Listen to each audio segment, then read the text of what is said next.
Oke, kita mulai ya. Assalamualaikum warahmatullahi wabarakatuh. Waalaikumsalam warahmatullahi wabarakatuh. Alhamdulillah, wassalatu wassalamu ala asyrafil anbiya'i wal mursalin wa ala alihi washabbihi ajmain. Amma ba'du. A'udzu billahi minasyaitonir rajim. Bismillahirrahmanirrahim. Ya ayyuhalladzina amanu hal adullukum ala tijaratin tunjikum min azabin alim. Tu'minuna billahi wa rasulihi wa tujahiduna fi sabilillahi bi amwalikum wa anfusikum zalikum khairul lakum in kuntum ta'lamun. Shadaqallahul azim. Gimana teman-teman mahasiswa sehat hari ini? Alhamdulillah sehat Pak. Oh, Alhamdulillah. Sehat. semangat ya, tetap semangat dalam belajar ya. Ya Pak. Iya, Hari ini Pak. kita akan belajar mata kuliah manajemen kompensasi. Minggu lalu saya sudah jelaskan terkait kompensasi, bagaimana bahwa seorang karyawan juga harus mempertahankan apa yang menjadi keinginan dia jika mau dibayar oleh perusahaan tersebut. Dan perusahaan harus ikut terlibat dalam terkait kita memberikan upah atau imbalan terhadap apa yang diberikan oleh karyawan tersebut. Jadi jangan semena-mena terhadap apa hal yang kita kan udah ada undang-undangnya terkait ketenaga kerjaan, berkaitan sama hal yang saya bicarakan minggu lalu bahwa setiap perusahaan harus memberikan imbalan terhadap apa yang sudah dikerjakan oleh karyawannya itu sendiri. Nah, ini saya share terkait manajemen kompensasi, sebentar ya. Sudah terlihat? Belum ya?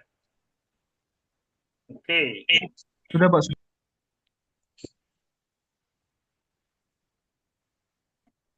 Nah, kita bahas pertemuan hari ini terkait manajemen kompensasi. Sudah terlihat? Oke. Nah, yang pertama adalah tujuan hari ini kita mempelajari itu adalah supaya kalian mampu menyelesaikan tugas analisis sistem kompensasi. Ya, ini baik untuk kalian juga ya, secara individu eh, maupun secara kelompok sebenarnya. Ya, pokoknya hal yang terkait analisis. Kita hari ini menganalisis terkait apa konteks dari kasus yang banyak terjadi ya. Sekarang banyak-banyak kasus kompensasi yang banyak terjadi. Yang kedua, mahasiswa mampu mengidentifikasi masalah keadilan atau motivasi dalam kompensasi. Nah, ini kita bahas masalah hukum ya. Terkait hukum, terkait di undang-undang, nanti kita bahas secara ringkas dan ya kalian harus paham bahwa ada hal yang kompensasi itu kaitannya juga keadilan, motivasi setiap karyawan. Ya, mana ada sih yang kita sebagai karyawan tuh nggak ingin dibayar atau nggak ingin digaji. Kita juga berhak lah menerima imbalan tersebut.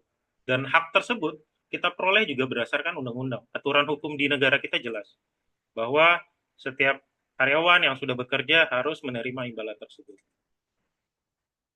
Oke, bentar ya.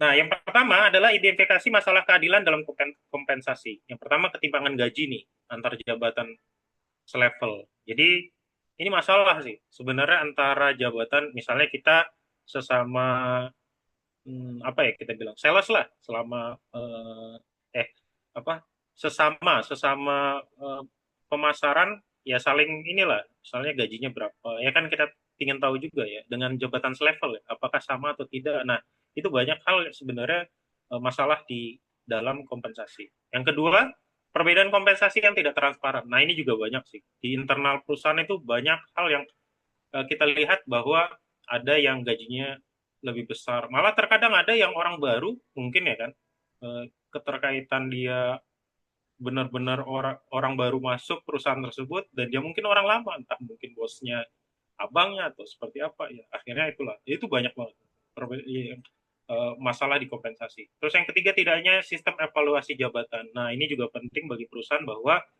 pentingnya mengevaluasi setiap apa ya setiap setiap kinerja lah, kinerja seseorang karyawan itu seperti apa. Nah, itu harus dievaluasi gitu. Kalau tidak bagus ya lebih baik kompensasinya diberikan minim atau seperti apa, atau atau kena punishment atau seperti itu penting. Yang keempat adalah kriteria pemberian insentif yang tidak jelas. Nah, ini banyak banget. Ini biasanya sih ini banyak terkena kepada yang honor atau seperti apa. Ini ya kita akan bahas secara gamblang. Oke, kita bahas perlindungan terhadap ketenagakerjaan. Ada undang-undangnya ini, perlindungan tenaga kerja. Yaitu yang pasal 88 ayat 1 ini Undang-Undang Nomor 13 Tahun 2003 ya. Setiap pekerja buruh berhak memperoleh penghasilan yang memenuhi penghidupan yang layak bagi kemanusiaan. Nah, ini penting nih. Terus yang pasal selanjutnya pasal 88 ayat 2, di pasal 88 juga pemerintah menetapkan kebijakan pengupahan untuk melindungi pekerja atau buruh. Yang selanjutnya pasal 90 ayat 1, pengusaha dilarang membayar upah lebih rendah dari upah minimum. Nah, itu penting nih. Ini banyak pelanggaran nih ya sebenarnya. Nah, yang terakhir adalah pasal 93 ayat 2. Pekerja tetap berhak atas upah meskipun tidak bekerja dalam kondisi tertentu. Nah, ini ya banyak sih sebenarnya ada hal yang dalam ya kita banyak sih ngelihat kasus-kasus. Saya pernah baca di Kompas juga gitu, banyak perusahaan yang tidak mengikuti aturan-aturan tersebut. Nah, prinsip utamanya apa? Keadilan sosial dan kemanusiaan dalam pengupahan ini penting, penting sekali. Oke, sampai sini paham ya? Ada pasal-pasal terkait semua itu. Oke, kira-kira ada pertanyaan? Enggak ada. Belum, oke. Pak, Yang selanjutnya, ya, Ada. boleh, Bang Hardiansah? Ya Pak, Belum ada? Ardian saya ingin bertanya Pak. Boleh, boleh, Bang Hardiansah, silakan. Tadi kan kita sudah membahas mengenai undang-undang kompensasi karyawan Pak. Ya, Dengan terkaitnya undang-undang, apakah seorang karyawan berhak menuntut apabila perusahaan melakukan ekspoliasi ya Pak? ya, oke, pertanyaan yang bagus, Bang Hardiansah. Ya, terkait eksploitasi itu benar-benar harus kita itu namanya berarti kan itu kita harus mempunyai hak terhadap itu. Dan perusahaan wajib untuk membayar terkait hal yang eh, berkaitan sama imbalan tersebut gitu loh. Jadi jangan sampai perusahaan-perusahaan ini ringan terhadap karyawan-karyawan yang terkadang kan banyak yang ya itulah eksploitasi, nggak Iya. dibayar gaji kaitannya itu. Ya sebenarnya pemerintah juga harus ikut campur terhadap itu. Semua hal yang berkaitan dengan kompensasi itu juga ada aturannya di undang-undang. Jadi menurut saya ya karyawan wajib untuk menuntut haknya. Malah sekarang itu kan ada seperti halnya seperti pengacara pemerintah punya gitu. Dan kita boleh menggunakan itu secara gratis. Tapi ya konteksnya harus jelas gitu loh. Apakah karena apa, seperti apa. Nah, itu harus ini sama pemerintah. Jadi di kita pemerintah juga harus mengevaluasi terkait ini. Banyak yang harus dijalankan terkait undang-undang tersebut. Ya karena banyak problem, maka dari itu ya sistem undang-undang ini harus benar-benar banyak kita evaluasi. Oke, Bang Ardiansyah? Oke Pak, oke. Oke, lanjut kita Oke. untuk yang kita bahas tadi Undang-Undang Nomor 13. Nah, ini terkait jawabannya pertanyaan Bang Ardiansyah. Undang-undang ini memberikan perlindungan terhadap hak-hak tenaga kerja atas upah, hak cuti, hak atas jaminan sosial, dan hak atas keselamatan dan kesehatan kerja. Nah, ini penting kan? Jadi, sebenarnya pelindungan ini terhadap tenaga kerja. Selain itu, terdapat juga peraturan perundang-undangan lainnya mengatur perlindungan hukum bagi tenaga kerja, seperti peraturan pemerintah tentang kesehatan dan keselamatan kerja, itu juga penting. Jadi menurut saya, pemerintah harus turun tangan terkait ketenaga kerjaan. Apalagi seperti kita ya, SDM ini ya, sumber daya manusia yang ada di Indonesia terhadap pekerja, harus benar-benar konsen lah. Pemerintah banyak sekali pekerja-pekerja ini kayaknya tidak, ya apalagi semenjak kasus-kasus COVID, ini lagi efisiensi, banyak hal yang sebenarnya pemerintah juga harus bertanggung jawab terhadap. Oke, kita lanjutkan. Ini perlindungan terhadap ketenaga kerjaan Undang-Undang Nomor 11 tahun 2020. Ini yang terbaru juga Cipta Kerja. Ini ada pasal 88C, pengusaha wajib menyusun struktur dan skala upah dengan memperhatikan kemampuan perusahaan, produktivitas, jenis pekerjaan, dan masa kerja. Nah, ini juga penting nih. Jangan perusahaan itu udah tahu nggak mampu, masih menarik karyawan baru, ya itu bahaya itu. Jadi harus tahu gitu loh, kapabilitasnya perusahaan itu sampai mana. Jadi harus diperhatikan bahwa menyusun struktur dan skala gaji itu penting. Nah, kayak produktivitas, jenis kerja, terus masa kerja yang punya oleh perusahaan itu terhadap karyawannya berapa lama gitu loh. Jangan 5 tahun, ternyata 5 tahun kita nggak sanggup untuk membayar gaji tersebut. Nah, itu seperti itu. Oke, ini dia perlindungan terhadap tenaga kerjaan berdasarkan peraturan pemerintah nomor 36 tahun 2021 tentang pengupahan. Kenapa saya konsen ke bagian hukum? Karena menurut saya tentang kompensasi itu nggak jauh dengan undang-undang yang ada di pemerintahan. Jadi makanya saya selalu bahas tentang kepastian hukum. Oke, yang pertama aspek upah minimum. Nah, ketentuan pasal 23 sampai 26 mencegah eksploitasi. Ya, ini yang ditanya sama Bang Hardiansa nih tentang eksploitasi. Jadi ada di pasal tersebut, pasal 23 sama 26 di nomor 36 tahun 2021. Jadi ini boleh sebenarnya. Istilahnya eksploitasi itu kan gajinya di bawah minimum. Misalnya kan di Medan berapa UMR-nya? Berapa ya sekarang ya? 1,6 atau berapa lupa saya juga. Ya itu kalau misalnya dia digaji di bawah 1,6, nah itu berarti kan eksploitasi. Nah inilah yang boleh kita tuntut. Nah ini seperti pertanyaan Bang Adriansa tadi. Terus struktur dan skala upah di pasal 21.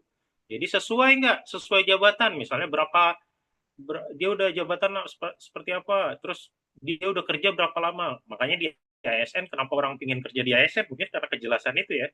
Walaupun mungkin gajinya naik sedikit, tapi paling enggak ada kejelasan itu, masa jabatan, yang nggak dipecat atau seperti apa. Makanya banyak yang kerja di ASN. Terus yang keempat, upah berdasarkan kinerja. Ini ada di pasal 22 ketentuan. Itu meningkatkan kompensasi dengan prestasi kerja untuk meningkatkan motivasi. Nah, ini juga penting sih. Jadi kalau udah berprestasi, kenapa nggak dipertahankan? Jangan ada turnover terhadap karyawan ada di situ, di perusahaan tersebut. Itu juga penting. Nah, yang terakhir adalah transparansi upah. Itu pasal 18. Pengusaha wajib memberitahukan dasar perhitungan upah kepada pekerja. Nah, ini yang paling penting sih. Jadi, dasar-dasar hukumnya kita jelas lah. Di Indonesia juga tahu di mana kita yang harus pekerja sendiri harus tahu undang-undang tersebut sebagai bahan kita untuk mendapatkan hak kita.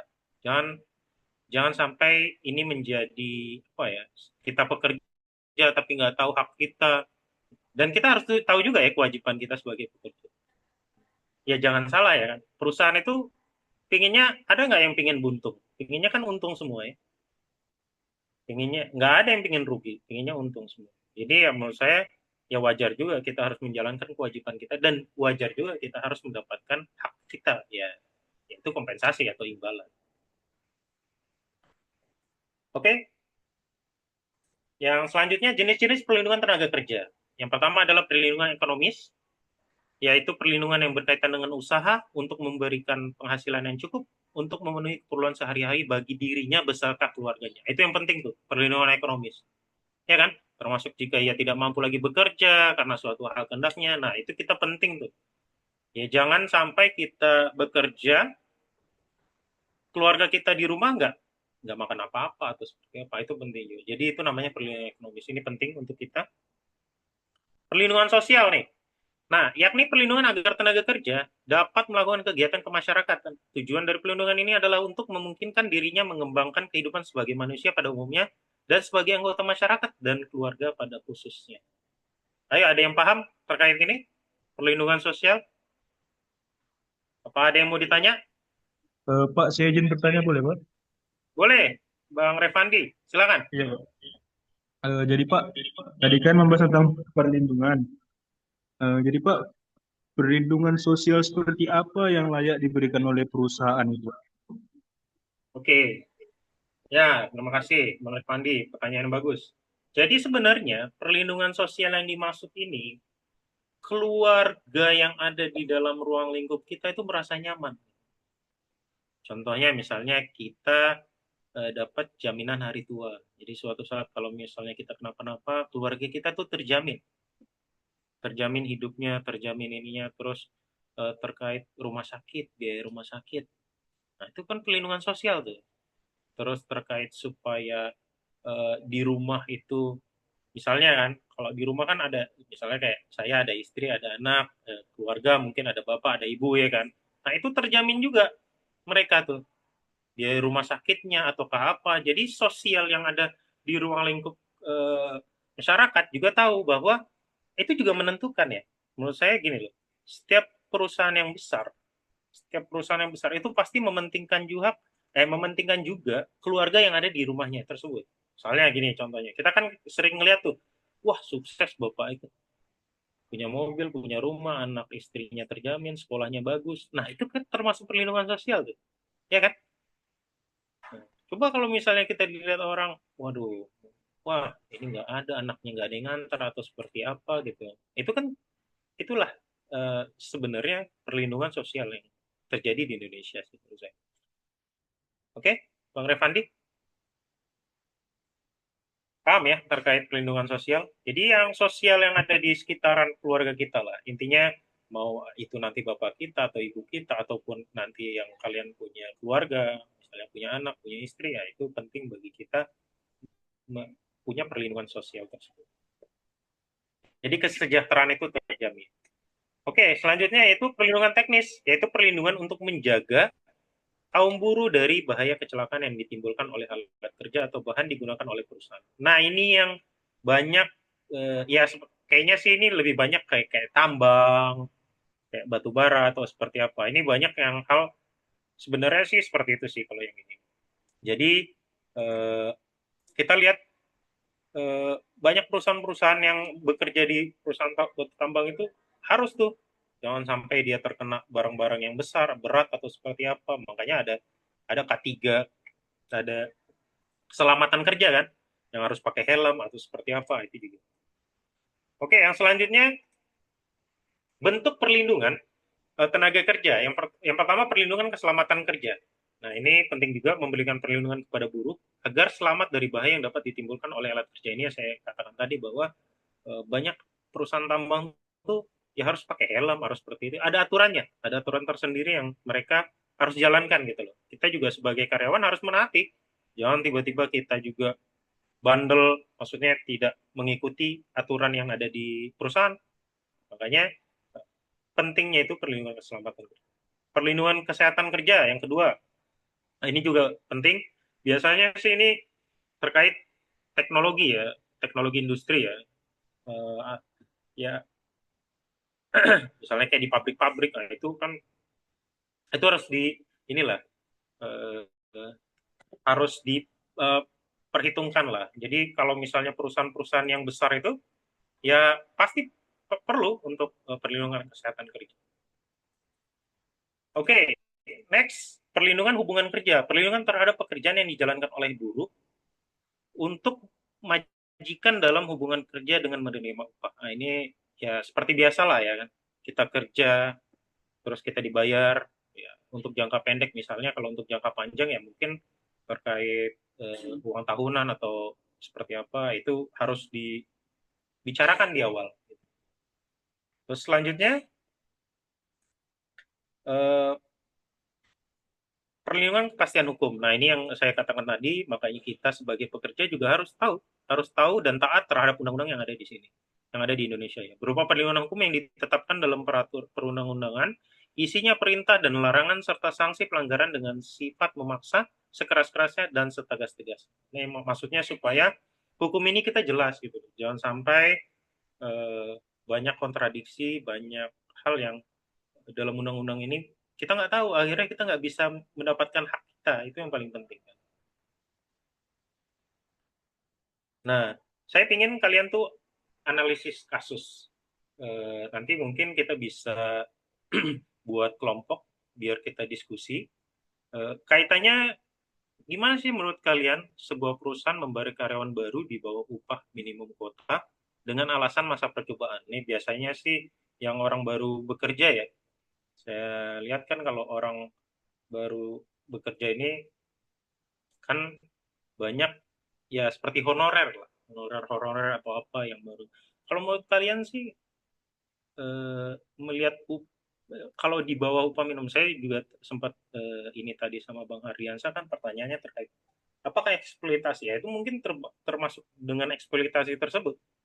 Jadi kenapa harus dia di bawah minimum pembayarannya? Nah itu gimana undang-undangnya? Apa kebijakannya? Apa sesuai? Apa sah nggak menurut Undang-Undang 13 nomor 2003? Saya rasa sih kalau menurut pandangan saya pribadi ya nggak sah ya. Kita harus mendapatkan haknya. Tapi terkadang kita kan berpikir bahwa apa yang ada di lapangan susah kita kaitkan sama yang benar-benar yang ada di undang-undang itu. Banyak sih yang sebenarnya dampak keadilan terhadap motivasi kerja karyawan juga menurun ya terhadap itu. Oke, kesimpulan dari semuanya itu, saya punya 3 pembahasan yang menurut saya harus saya sampaikan bahwa keadilan dalam kompensasi adalah hak hukum pekerja dan kewajiban moral pengusaha. Nah ini kita harus ini ya, kalau pengusaha tuh punya moral yang tinggi pasti dia akan ini sama karyawannya ya, para pekerjanya. Dia nggak mungkin membiarkan hal yang menurut dia akan menurunkan motivasi bekerja, kinerja karyawan tersebut. Nah, yang kedua, motivasi kerja muncul ketika kompensasi dipersepsikan adil, transparan, dan sesuai kinerja. Nah, jadi kita termotivasi bekerja, ya misalnya saya kerja di bank gitu, tapi saya gajinya tidak sesuai dengan kan nggak termotivasi akhirnya kerja kita ya sebagai di bank tersebut. Jadi perusahaan pun akan apa ya harus adil lah terhadap segala hal yang berhubungan sama kompensasi. Terus yang ketiga adalah implementasi Undang-Undang Nomor 13 garis miring 2003. Nah ini terkait undang-undang yang ada di Indonesia lah. Terus PP 36 garis miring 2021 itu merupakan instrumen paling penting untuk menciptakan hubungan industrial yang harmonis dan produktif. Itu kalau menurut saya. Jadi apapun itu bentuknya, ya kita harus tahu lah bahwa penting kita mempelajari undang-undang. Dari awal saya katakan bahwa pekerja itu harus mengerti haknya dan kewajibannya juga. Misalnya haknya sebagai pekerja dan kewajibannya dia juga sebagai pekerja. Ya maka dari itu saya bilang bahwa setiap perusahaan juga yang ingin menarik karyawannya itu ingin mendapatkan keuntungan kan. Nggak ada yang karyawan, nggak ada yang perusahaan tuh, ada nggak sih kalau menurut kalian perusahaan yang ingin dia narik karyawan tapi digaji besar terus akhirnya nggak nggak memberi dampak terhadap perusahaannya, ya pasti nggak akan diteruskan, ya pasti akan dicari yang lebih baik ya kan. Nggak mungkin terus-terusan dia mempertahankan karyawan seperti itu. Dia pingin, pasti perusahaan itu pingin mendapatkan karyawan yang terbaik yang bisa diajak untuk membangun perusahaan itu secara bersama gitu. Oke? Nah, saya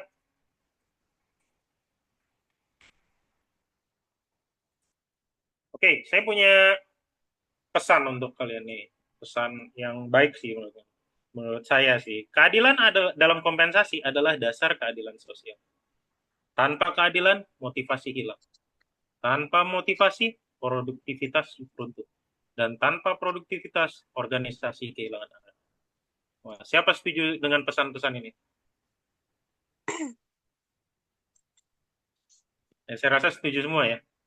Kak Siti, setuju? Ya, karena menurut saya emang organisasi itu tanpa seperti itu ya akan kehilangan arah juga. Dia nggak tahu akan kemana arahnya, nggak tahu kemana akan tujuannya. Ya itulah yang penting. Kita sebagai perusahaan, kita harus adil dan itu semua memotivasi para karyawan untuk mengembangkan potensi mereka. Oke? Untuk tugas, itu sebenarnya diskusi tadi itu kita akan jadikan tugas minggu depan, kita akan bahas terkait tugas tersebut. Mudah-mudahan kita minggu depan ketemu dalam keadaan baik. Oke? Ada pertanyaan? Bang Revandi? Ya ada Pak, aman Pak. Ada? Oke, kalau nggak ada, kita tutup pertemuan kita hari ini. Akhirul kalam. Nasrum minallahi wa fathun qarib wa basyiril mu'minin. Assalamualaikum warahmatullahi wabarakatuh. Waalaikumsalam warahmatullahi wabarakatuh. Masih banyak Pak. Makasih ya, Pak.